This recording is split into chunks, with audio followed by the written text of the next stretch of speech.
name is Jonah Jonathan, and welcome once again to the Jazz Musician's Voice.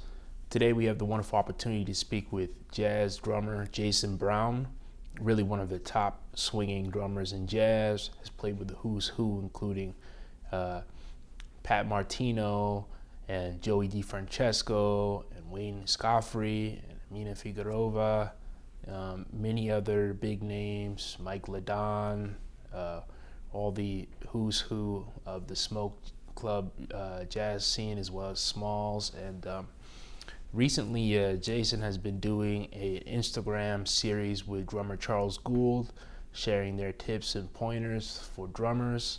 And believe it or not, they are coming out with a book on those concepts. And Jason is just an all-around great cat, has a lot of great info to share.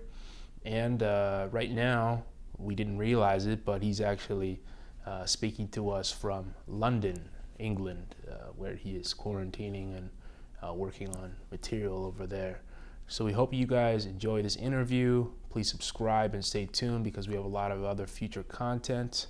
And we are also now putting up all our content on Facebook video, on the Jazz Musician's Voice page, as well as we're working on putting our content on Instagram, TV as well. So stay tuned, because we've got a lot more future stuff coming up. Thanks again. Okay, so ladies and gentlemen, today I'm really pleased to speak with one of the most swinging drummers and hardworking young drummers in jazz, Jason Brown. For people who don't know, Jason has worked with some of the who's who, including Carmen Lundy, Pat Martino, Cedar Walton, Joey DeFrancesco, Wayne Escoffery, many of the greats on the scene.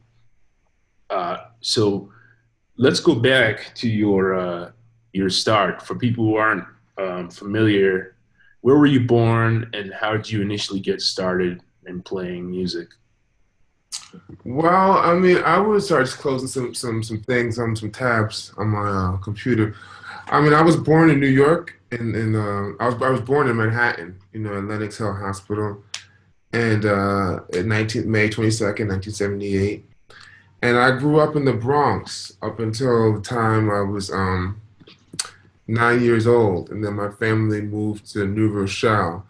My mother remarried. Or married rather, and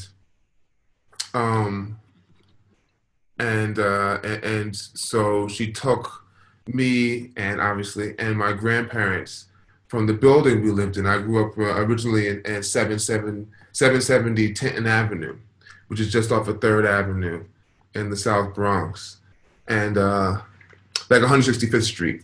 So, it's actually the building across from Fat Joe's building, the rapper Fat Joe. Yeah. Wow.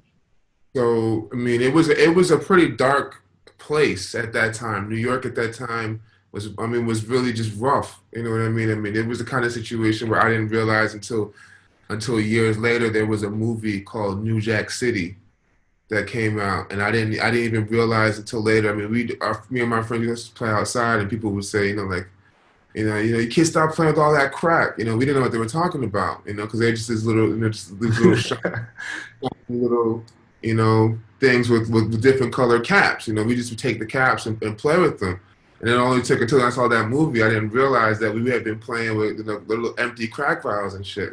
So that was the kind of situation it was. It wasn't going to take much to to go one way. Whatever way it wasn't going to take much. You know what I'm saying? It was, I'm not saying I was imminently in danger at every moment of my childhood.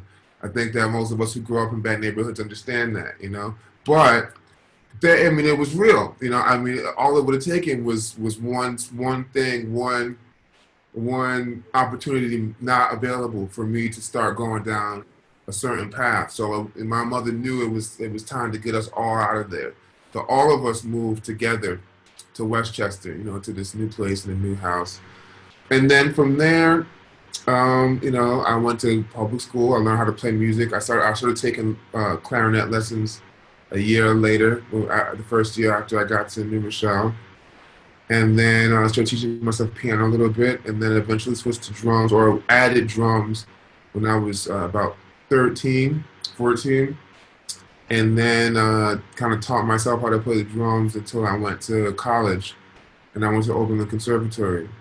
And then I left there in 2001, took a little extra course. I mean, I had, I didn't finish, but I had a kid my junior year, and I had all kinds of stuff happened, and eventually realized it wasn't for me, and left Oberlin, and then I came back home to New York and started my career. Basically, and that was the summer of 2001. Well, that's quite a feat to come out of such a terrible neighborhood and then come to where you were. Believe it or not, I lived in the Bronx for a little bit, like Bedford Park Boulevard area. Sure. And I the recent dramatization I had seen was that show, The Get Down or something, where they. Okay, yeah, sure. I mean, that was interesting. Guys were, the disco, the whole disco thing in the Bronx. But boy, that must have been an interesting time too, because a lot of those cats went in the direction of hip hop as well. I mean, from a child's perspective, it wasn't, I mean, as you think about things, very different, as you go into your adult life. So, I mean, I wasn't, I was just trying to, I was like every other kid, happy as hell when the ice cream truck sound came, and and just trying to have fun playing in the parks. I mean, I have fond memories of the South Bronx. You know what I mean? And I think any stable family, no matter where you grow up, until you get to around your teen years, you don't really understand how good or how bad you have it. You know what I mean? So like eventually when you start seeing like things about like government cheese or something like that, like people laugh about shit like that. Like I love government cheese. You know what I mean? Like I'll be waiting for those big bricks of government cheese to come in the end. You know what I mean? Like, that shit is extra sharp. It's greasy. I mean, great, grilled cheese sandwiches. So I mean, to me, like as a child, when you're in a situation like that, you don't think that poor people have government cheese. You just thinking, where's that cheese at? I want my cheese. That's what Your grandparents are worried about that. Your neighbors are worried about that. You're 5, 6, 7, 8, 9. You don't care about it. You just want to eat. You want to have a good time. So like it wasn't. I know people they say, man, it's so amazing how you came out. But I mean, for me, in a very real way, I had a strong family, a strong foundation, and a lot of things that you look at kind of like that. Had we been there when I was 14, had some random rich kid come around and look down on me, then maybe I would, that's when those thoughts start to happen. You know what I mean? You're like, well, why are we always gonna have government? You know what I mean? Like you want crap. I don't worry about no crap singles. I was like, I want that big, gross, messed up bar of government cheese. Like that was the shit. It was good. Now, of course, I wanted McDonald's. Nobody wants Grandma's Burger. That was what I mean. But you know what I'm saying? Like, so it wasn't quite the way you might assume off the jump. Like it was. There was. I felt, my family is a strong family, and my family had lived in the Bronx. My grandmother's sisters were the first people to move from South Carolina to New York in 1925. Then they came up and kind of like gave like the all clear. And my grandparents are from the same town in South Carolina, which actually doesn't exist anymore. It was claimed in eminent domain, and a nuclear power plant sits there now. Wow. So like my grandfather was one of 12 kids, and my grandmother was one of 4 girls, and my grandmother's father was the dentist of the town. So he couldn't really work his land, and he had 4 girls, so they couldn't work the land. And I'm not trying to be sexist. I'm just saying, like back then, girls didn't pick up and plow shit. That just wasn't what women did. And they had other things to do around. My grandmother picked a lot of cotton. You know what I mean? And so, because my grandfather came from a family of 12 with only 2 girls, so there's 10 boys. They were always working, and their lands were relatively close. They helped work the land. There's not a little bit of kind of farm fairy tale, they fell in love and everything like that. But needless to say, her sisters, Viola and Cleopatra, moved to New York first. And then when they were all cool, and they said everything is cool, they wrote back and called back. Everyone else started to migrate up as well. So my grandfather and grandmother had been in New York since like 1940s. Yeah, that's a period. The great migration, a lot of people came from the South. I did my thesis project on the Harlem jazz scene, and there's a great book by Isabel Wilkerson, The Warmth of Other Suns. A lot of that population from the South moved to the city, and actually that was a pretty interesting time for music, But, going into Oberlin, I had a few friends who had attended that program. I think there's some good teachers out of there. You studied with Billy Hart, right? I did. Well, Billy came late, so keeping in mind I was there 5 years. Billy, the first teacher at Oberlin was a drummer by the name of Greg Bandy. And Greg great cat. Hell of a drummer, hell of a guy. If I'm going to be honest, he wasn't my favorite teacher. But what he did was he taught me a lot about self-reliance, and that you can't learn everything, by being told or in a classroom. Meaning, if you're going to study something like, physics, you need someone kind of to guide your hand, step by step through the process of figuring stuff out. But at a certain point, you have to start being able to do research yourself and understand how to push the boundaries yourself, make your own theories, make your own calculations, your own hypotheses. And in a way, that's kind of what learning about this music is as well. Is that, I can point you in some directions, I can correct your courses, but after a certain point, you have to be willing to take your own, take the bull by the horn, so to speak, and just start to develop your own hypotheses and your own theories. And Greg Hunter, he showed me, everything he showed me is completely applicable to being a professional musician, professional drummer. But when you're in college, and quite honestly, when you're spending the kind of money that you're spending, even with the scholarship, at Oberlin, you want your hand held. I wanted everything, gift wrapped and nice and a curriculum. And Greg wasn't going to do that. do a busy bar. Here's how to play a bossa nova. Here's how to play fast swing. Figure your own shit out on a ballad. Here's how to play, Afro-Cuban 6/8. Here's how to play, a shuffle. Here's how to play a second line. And then just to throw something slick in there that he learned, here's a 5/4 pygmy beat that I learned. And that was it. You know what I mean? There was no, and learn your rudiments. Like there was no, cast today, the adult asked him, well, how do you think you should approach the ride cymbal in context? There's none of that. There's not going to be none of that, Learn how to play the melody. Always hit the end before the top of the form. Always mark the form. Learn these 8 beats. That was it, Yeah. It's not a hard knocks learning situation. But who was extremely integral in my growth there was a man named Wendell Logan. And Wendell Logan was the director of Oberlin's Jazz Department from, I believe, 1972 or 3 until he passed away in the early 2000s. I believe it'd be 2004 or 5, something like that. Sadly, I can't quite remember.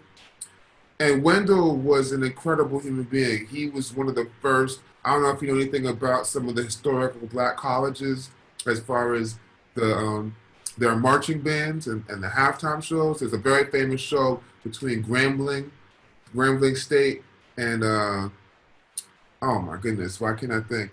Grambling and Southern, I believe. I can't remember. Damn, but FAMU. Is it FAMU? I think it's FAMU. I think Grambling or FAMU.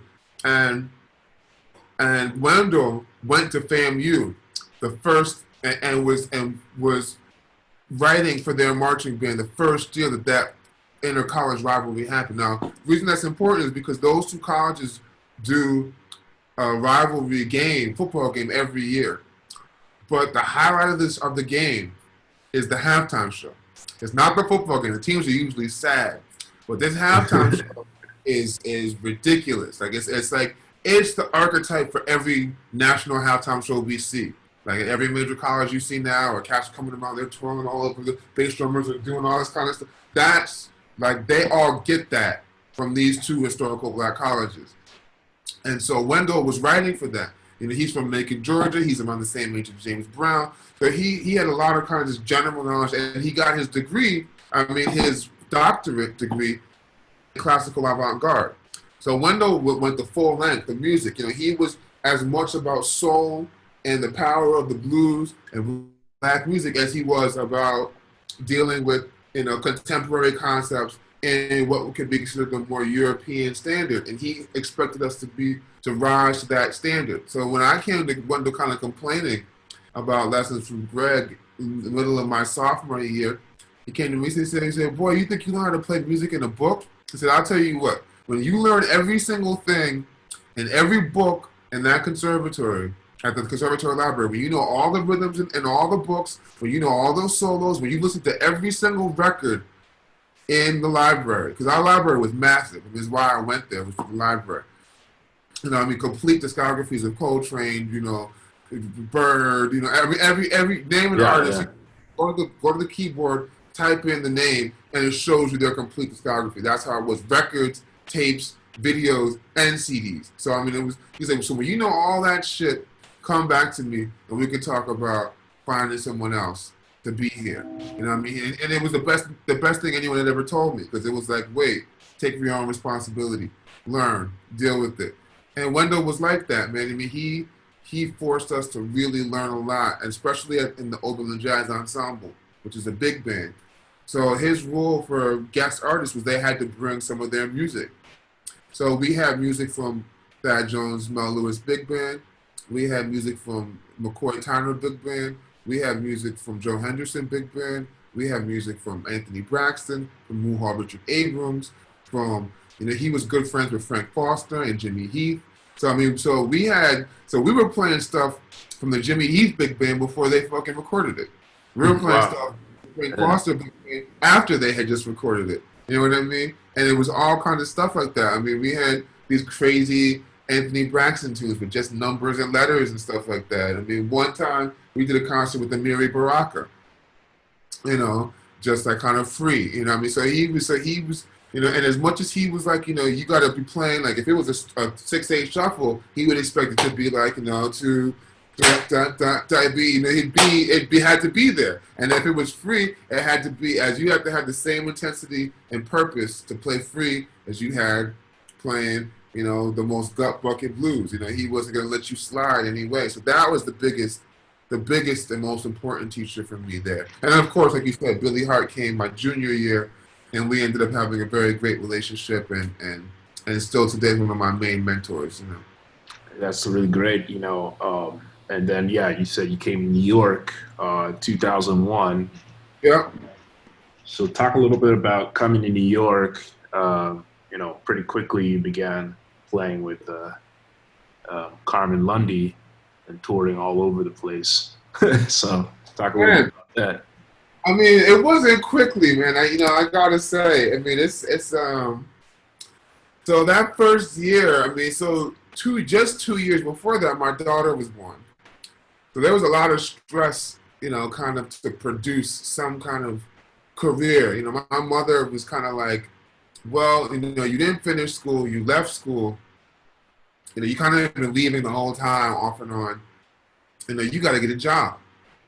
But when I came home, I started working at Old Navy, you know, and that was really hard because I was adamant about being a player.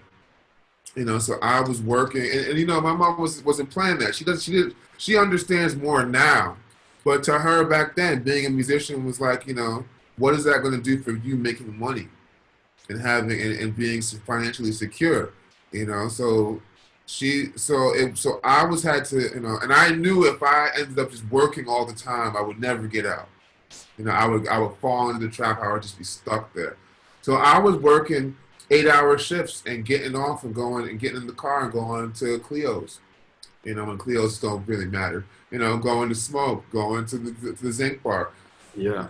Going to Up Over Jazz Cafe, you know, which used to be right there on Flatbush. Going to a place called Salt, which used to be on Columbus in like '98, I think. So I mean, I was out at St. Nick's Pub all the time. I was one of my big hangs, but I mean, I would just be out, and I would be exhausted, man, because then the next day I had to be up for 6:30 in the morning to get to work at 8. You know, and that was a really big lesson because it was like, I'm not doing this shit the rest of my life. Like, I'm not going to be getting yelled at to fold shirts faster, you know, and rip and open boxes of fucking clothes, and then go get in the car and run downtown to play gigs at that night. You know, that wasn't. So I was very hungry, very ready to stop that kind of life. And then my first real gig was with a guy named, first steady gig was with a guy named Jimmy Preacher Robbins.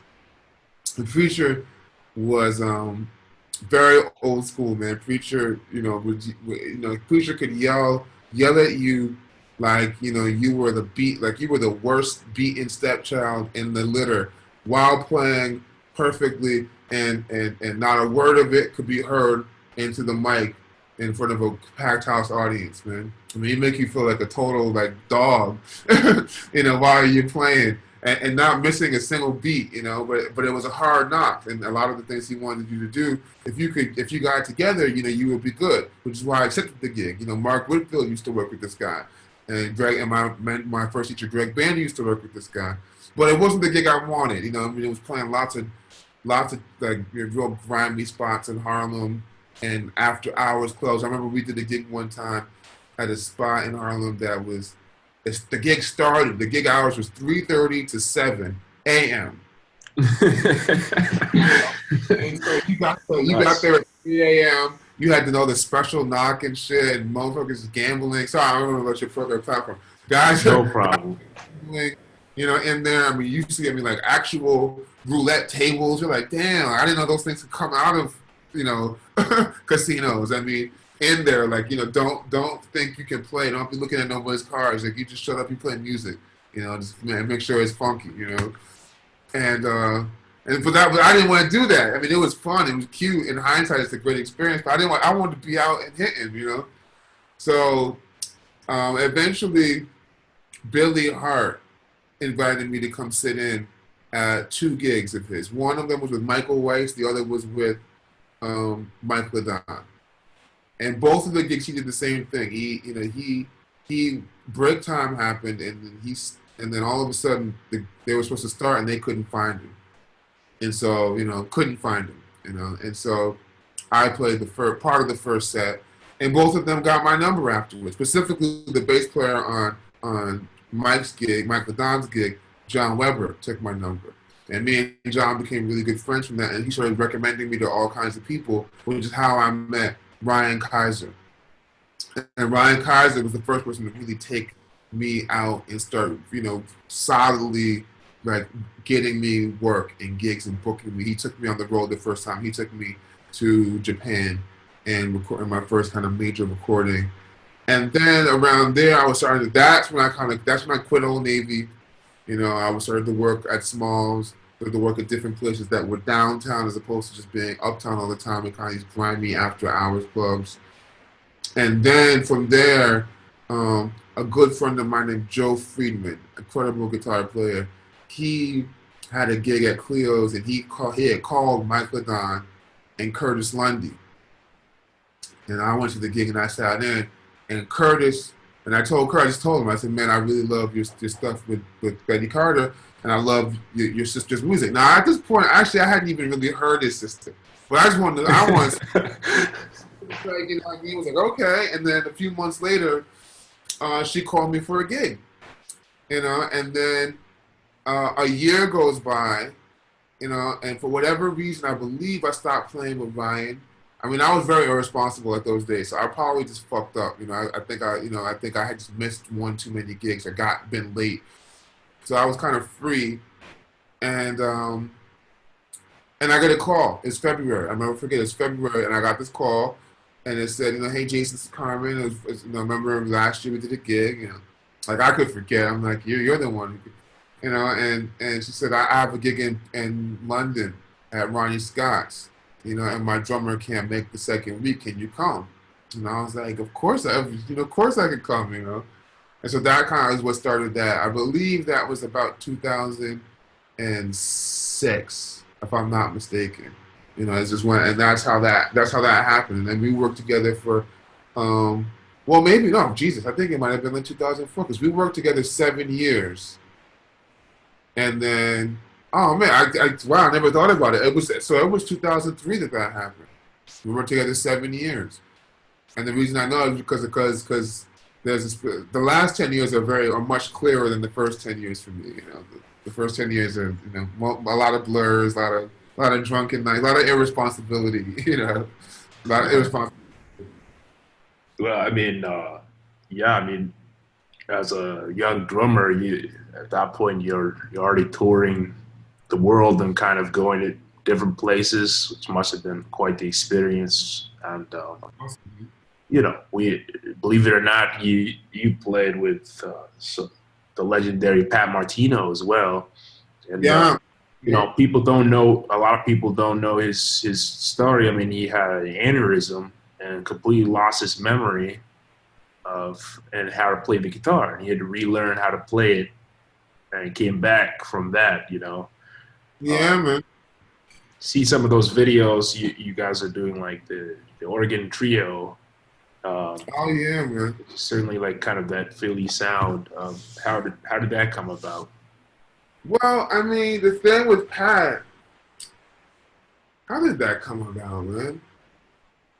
I think, you know, with Pat, this as well as with Joey, by that point my name had kind of come up, you know, a couple of times as far as, you know, like as a cat that you might call or check out.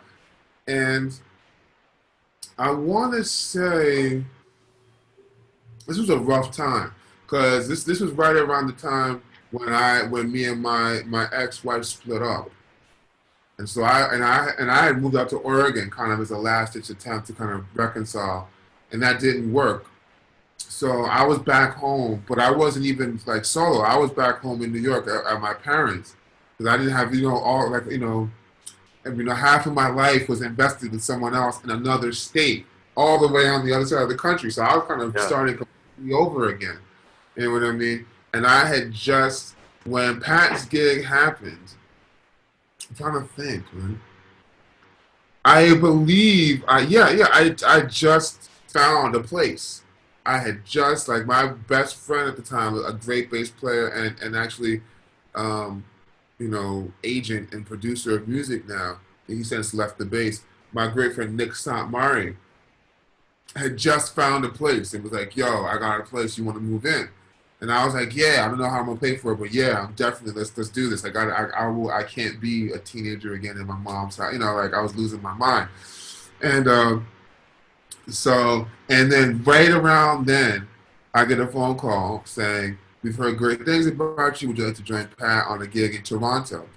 And I went up there and we played, man, and it's supposed to be an hour, and by the time the guys or somebody on the stage came over and came on the stage while we were about to start another tune and said, all right, folks, how about it for the great Pat Martino, and stopped us. We had, by the time, from the start to the time they came on stage, we had played almost 2 hours and didn't even notice it. Wow. So Pat, you know, was like really pleased, and we were like, he was like, you want to join the band?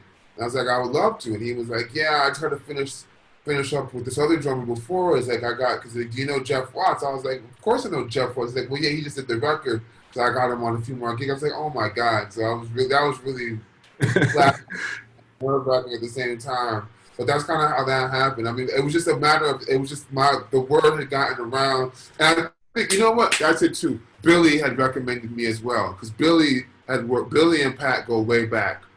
And Billy had done a record maybe 2 years before. And Eric Alexander had worked with Pat a lot. And I think all those recommendations, I know Eric because of, like I said before, Billy introduced me to Michael Weiss and Mike Ledon. And they all kind of have their own kind of crew of people that they all play with. You know, Mike and Eric Alexander, Steve Davis, John Weber, Joe Farnsworth, you know, Peter Washington sometimes, you know, but definitely Peter Bernstein, you know, David Hazelton. I mean, they're all like a Jim Rotundi, and I've worked with all of them individually and in their groups, you know, take their collaborative efforts. So, you know, I kind of had the right resume as far as, you know, people who were going to say, I know him and he's cool. That's kind of how that came about. And I did that with Pat for 2 years before I left and started doing some other things, you know. I mean, that's really awesome. And, you know, you mentioned a lot of those names, the guys that, you know, through Smoke Jazz Club. I mean, Mabes would play with them too, Harold Mayburn. You know, I mean, you're really one of those cats that I've seen on the scene, and you love to hang as well. Like, yeah, you know, some of one of our most popular videos on our YouTube channel is just like, it was an impromptu video of a Smalls jam session. I just call it the Smalls Jazz Club Quintet, and it was like you guys playing Along Came Betty, and you were just swinging, man. That whole night was with. That's what. You were with Barack Maury and Saul Rubin and Mike Ledon and John Chin, you know. Yeah, man. Yeah. So I mean, yeah, you got that real swing, and that is not something you can learn in school. That's something you learn from being on the bandstand. What would you say kind of inspired you to get your time where it is, that kind of laid back, but also very straight ahead time? You know, I mean, more than anything, I wanted to work. You know what I mean? Like, I wanted to, you know, and I had to work. You know what I mean? Like, I was talking, ironically, just the other night, I was getting ready to go to bed, and out of the blue, my phone starts ringing. And I'm like, who's calling? And I look over, it's Mike Clark. So I'm like, oh shit. So I pick up the phone, and we had a nice conversation. And I was talking to Mike about this. I was saying, you know, we were talking about shedding during the pandemic and stuff, you know. And I was saying, like, I probably have shedded a little too much. Or when it's all over, we'll have all probably shedded a little bit too much, because, you know, you don't shed the same way when you're working. And he was like, I completely agree. And I was like, you know, not for nothing, when I was starting to really work, I wasn't such a game to me as much as I had to work. You know, I had a brand new baby, I had a daughter. There were things I was trying to get done. You know what I mean? Like, there was a pressure there that a lot of people don't have to get things done.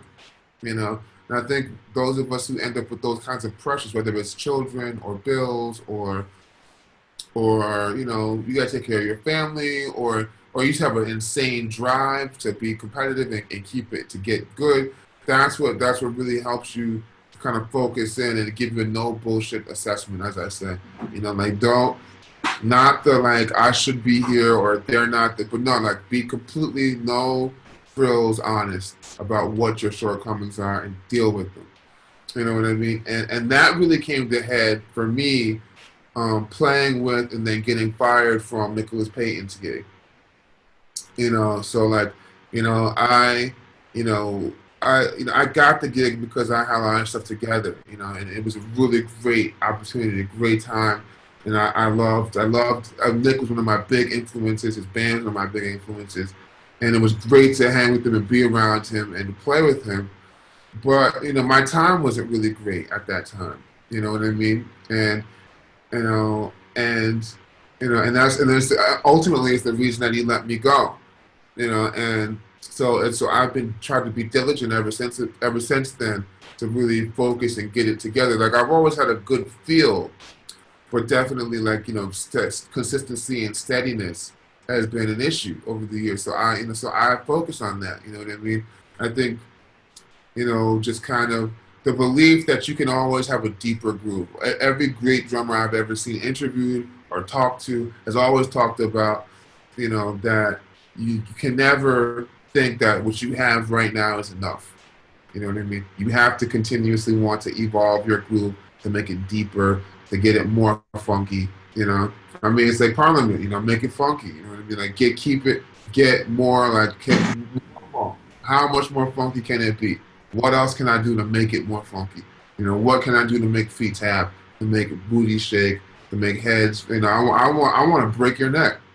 You know what I'm saying? Like, I want you to be like, oh God, you know, I want it like that. I want everybody like necks falling off. Like, that's how the groove has to be. And I think that's a big part of it too. If you're thinking like that, you think about it, it's probably gonna feel closer to that than not. You know what I'm saying? Yeah. I mean, believe it or not, I mean, we'll kind of go more into those concepts because during this epidemic, the coronavirus epidemic, you and drummer Charles Gould have been keeping very busy over Instagram. Yeah. You guys are putting out a lot of great content, doing live streams, Thank you, sharing material. And that's even culminating in a book that you guys are putting out. So talk a little bit about that. We're working on that soon. You know, I'm definitely slacking a little bit, but there are some other issues that we got to get together. You know, it's interesting writing a book because it's all the shit you never think about. For example, like copyright. You know what I mean? Like, you know, last thing you want to do is put something out there and have someone else say, yoink. Yeah. You know? And the truth is whoever puts it out there first and correctly invented it. It doesn't matter who invented it. You know what I mean? Like, that's a sad reality, but it is a reality. You know, if we did it wrong and no one gets it to see it, but someone else does it right, then they invented it. It's their book. You know what I mean? So yeah. So we got to make sure to get that all focused, and then you know it's going to be out. If we're shooting for this weekend, but if it's not this weekend, it's going to be out before September for sure. You know, because we got to just get it done. You know, that's really great. You know, in a gist, what would be some advice you would have for young drummers who are interested in doing this music? Man, I would say what I just told you before, man. You know, be committed to the groove, man, because you'll always feel a need to play a lot. You know what I mean? I think playing a lot is runs hand in hand with your ego. You know what I'm saying? Like, you really, you know, it's you know, you're trying to prove something when you're playing lots of drums. And that's great. You know, we all want to do that. It's therapeutic. But the essence of playing music is to make people move. I mean, Billy Hart once said to me, you know, his definition of jazz music is the music that at its highest levels has been known to heal. You know what I mean? So, you know, when we talk about you know, I'm a big proponent of finding stories about people who have terminal cancer and have complete turnarounds. You know, the one trend we see in common with cases like this is that the people who have the highest level of positivity and belief that they can get better are the ones who have these miracle flips. The people who have the most, you know, negative viewpoint and are certain that they're going to die are the ones who die the quickest. You know, and doctors will tell you that there's a certain point where I've done everything I can. I've taken the cancer out. We've done all that we can as doctors. It's up to you mentally to stay strong and to will yourself. You know, the mind is powerful. You can will yourself to live. And I can will you to hear whatever I want you to hear. You know, if you count something off of 4, I can make everyone in the room hear it as, you know, 6/8 or double time or a subdivision of 5 or 7. I can make you hear what I want you to hear, which means I can make you feel how I want you to feel, and that's a very powerful thing. So you should you know, remember that you know, your purpose is to bring joy and happiness through sound. You know, to uplift, to make people remember something something terrible for the sake of remembrance, so that it never happens again. It makes them, to make them remember something joyous and wonderful, to hold those memories inside of themselves. And if, as long as you do that, as long as you remember that that's what your groove can do for people, you know, you'll always be working. You'll always, you know, you'll always have a friend in the music. Well, Jason, you know, thank you so much for talking to us. You know, with this epidemic, what are some future projects coming out? Talk to us a little bit about trying to survive right now with the coronavirus epidemic as a jazz musician.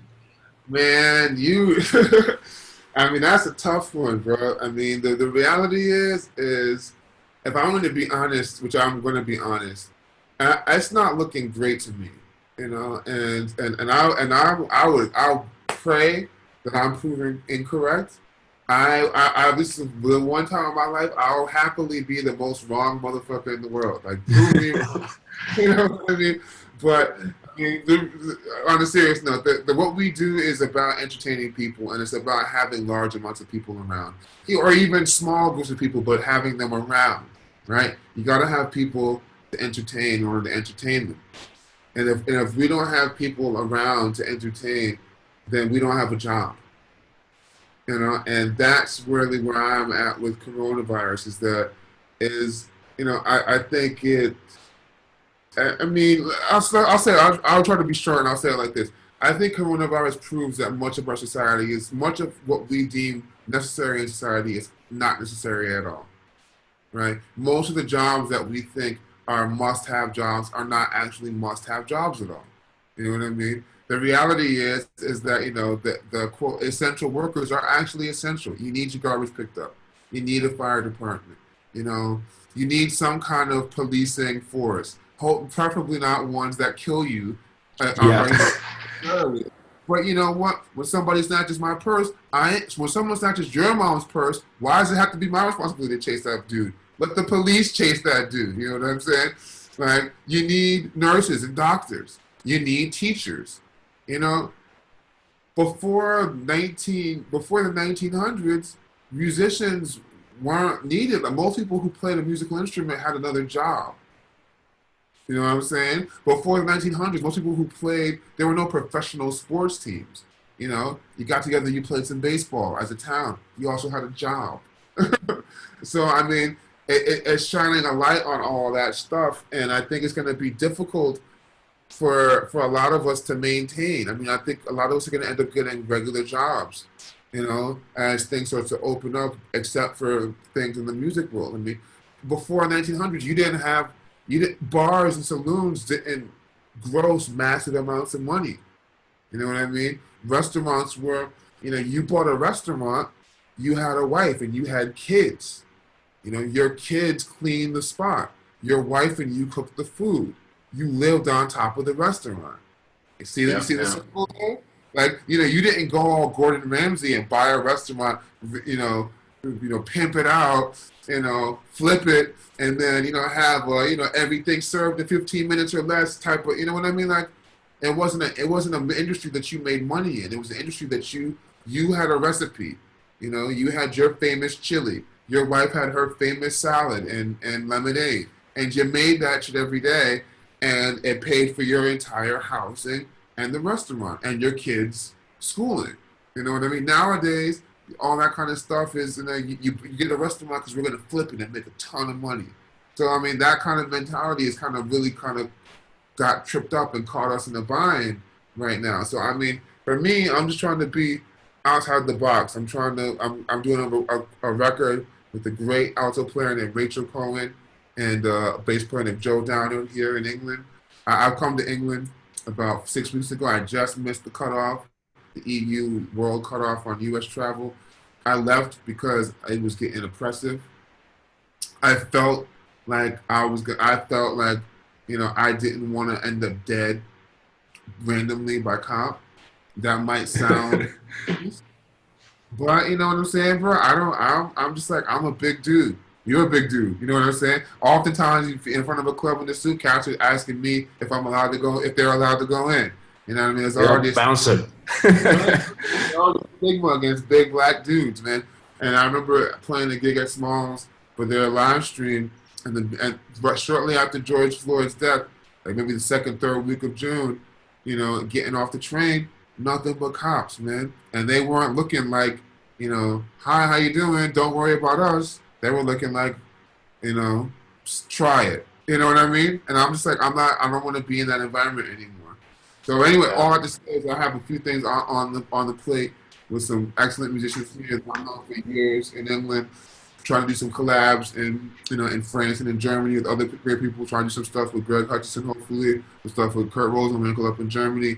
And I have the freedom right now to move around to those countries because they don't have a ban on England. So, you know. Right, yeah, so you're actually in England right now. People don't know that. I am. Wow. I am. So we'll see how long that lasts, you know what I mean? At least for the time being, that I'm allowed to be here, you know, at least up to 60 days. So we're not there yet, but day 58, you know, I'm jump on the plane, get out of here for a little while and see what happens when I get back, you know. Well, that's really great. Jason, thanks so much for doing this. You know, people can check you out with many people online, right? And yeah, man, you know, listen, I'll let them find that out. But specifically, if you want to check out some of the things I'm most proud of, you know, you can check out the 2 records I did with Joey DeFrancesco, Trip Mode, and Project Freedom. And then the 2 records I did, the record I did 2 years ago, which is really something special that I really enjoyed making. It's by a bass player named Ricardo Del Fra. He's the professor, the main professor, the head of the jazz department at the Conservatoire in Paris. And it's a great record with Kurt Rosenwinkel and some of his students, you know, all of his compositions. Excellent bass player. He used to play with Chet Baker. Another project that I was really proud of is Wayne Escoffery's The Only Son of One. And then most recently, the 2 Captain Black Big Band records, directed by Orrin Evans. The one Presence was nominated for a Grammy. We should have won that Grammy. We would have won the Grammy if Trump wasn't president. I'm just gonna say that because the band that beat us was like an all-American something band, but they were mostly minority. At the very last second, they changed their name to guess what? The Dreamers Band. Oh my God. So who in Hollywood wasn't gonna vote for the Dreamers Band? And I stand by that. You know, I don't care if this is gonna be on the internet. You know, our Presence, Captain Black record Presence was kicking butt. That record was hot. We should have won that Grammy. And then this one, we should have won a Grammy too, but hence coronavirus. So if y'all want to support, you know, I love Joey D. I love Wayne. I love Ricardo Del Fra. If you want to support right now, get on there and get The Intangible In Between by Orrin Evans, Captain Black Big Band. That just came out a little while ago. It's a great record. Some of my best playing. If I do say so myself, I'm actually really proud of it, which I don't say often. I'm usually very down on my playing. So, anyway. Well, yeah. Thanks, Jason. Thanks again. Yeah. Thanks for having me, man. Sorry, we had a little technical difficulty at the beginning, but I feel like we had a good time. You know, I talked a lot. Sorry about that.